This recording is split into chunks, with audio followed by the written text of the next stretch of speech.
Change the way you look at things, and the things you look at change. Yan ang sabi ni Wayne Dyer.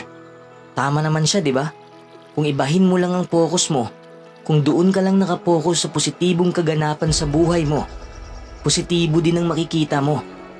Siguradong magbabago rin ang takbo ng buhay mo. Lahat ng bagay ay nakasalalay sa interpretasyon mo.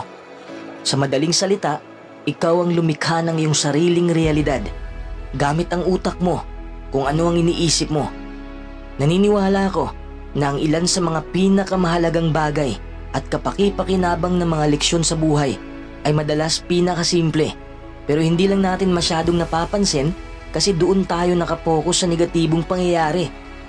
Lahat ng nangyayari sa buhay mo ngayon ay bunga ito ng mga pinagagawa mo noon.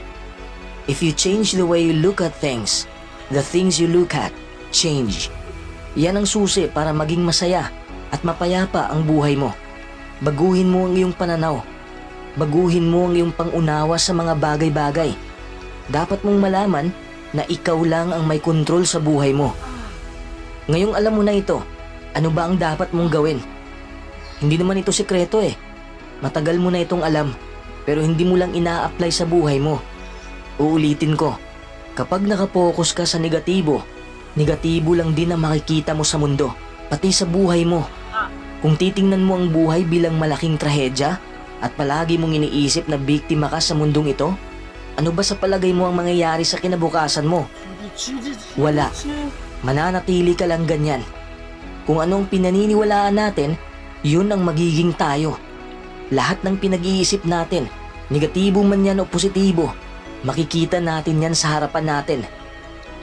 Kapag sinasabi mong, mahirap gawin yan, imposibleng gawin yan, syempre wala kang mararating. Kapag kasi negatibo ang lumalabas sa bibig mo, hindi na rin gagana ang pag-iisip mo. Hindi ka na makakahanap ng paraan para umunlad. Kasi nga, tinuldukan mo na ang iyong buhay. Mahirap kalabanin ang negatibong nakapasok sa isipan natin. Tayo lang din ang gumagawa ng sarili nating balakid. Pero ang gusto kong sabihin sa'yo, magtakda ka ng layunin. At kamtin mo ito. Ganun lang kasimple yon. Kung gusto mong makamit ang pangarap mo, may dalawang options lang naman eh. Gagawin mo ang lahat para makamit yon, o gagawa ka ng maraming dahilan para hindi makamit yon. Kung pinili mo ang ikalawa, hindi para sa iyo ang tagumpay.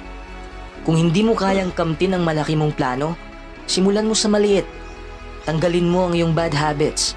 Minsan kasi nagtataka tayo kung bakit nangyayari sa atin ang lahat ng ito. Pero hindi natin alam na tayo pala ang gumagawa nun dahil may mga bad habits tayo. Kung hindi mo kayang baguhin ang habits mo, mahirap ring baguhin ang buhay mo. Hindi naman pwedeng negatibo ang habits mo, tapos positibo ang bunga nito.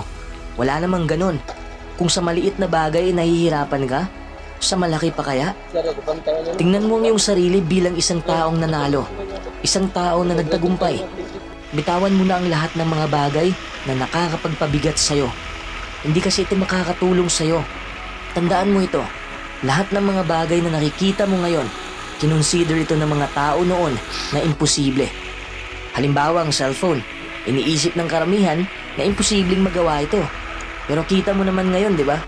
Ang imposible ay naging posible. Kung nakapokus ka sa problema mo, dapat ipasok mo rin sa ulo mo na may solusyong umiiral. Kailangan mo ring mapansin yon. Hindi madaling magtagumpay, pero mas lalong mahirap magtagumpay kung sa negatibo ka na lang nakapokus. Kaya panahon na ngayon para baguhin ang pananaw mo sa buhay. Sumama ka rin sa mga taong positibo ang mentalidad para mas matulungan ka nila. Itigil mo na ang pakikipag-ugnayan sa mga taong walang maidudulot na mabuti sa'yo. Alam naman natin na mahirap ang buhay. Hindi mo na kailangan ng karagdagang mga hadlang. Mag-focus ka sa sarili mo at sa hangarin mo. Kaya mo namang kamtin ang pangarap mo, di ba? Habulin mo na ngayon at kamtin mo.